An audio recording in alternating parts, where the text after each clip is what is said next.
ګرانو کتونکو السلام علیکم. زه محمد سلمان همدرد د حق غږ پښتو چینل خبري لنډیز کې ستاسو قربا اوس تاسو پام را اړوم د مهمو خبرونو لنډیز. امریکا غواړي د کورونا واکسین د جوړېدو اجازه نورو کمپنیو ته ورکړي. د امریکا د متحده ایالاتونو غواړي چې د کورونا واکسین د جوړېدو اجازه نورو کمپنیو ته ورکړي څو د دې وبا مخه ژر ونیول شي. خو دا اقدام یو لور ته سایل شوی او بل لور ته له اندېښنو سره مخ شوی دی.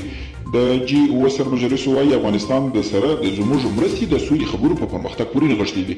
داسې مهال چې افغانستان کې جګړه سخته شوې ده، د اوو لوی اقتصاد لرونکو قدرتونو سرمشري له افغانستان سره خپلې مرستې د سولې خبرو په پرمختګ پورې نغښتې بللي. دې هیوادونو هر څه ژر د تاوتریخوالي د کمېدو او یو اوربند ته د رسېدو غوښتنه هم کړې ده. ګڼ امریکایي وګړي د سرتیرو د ایستلو په تړاو د بایډن له پرېکړې ملاتړ کوي.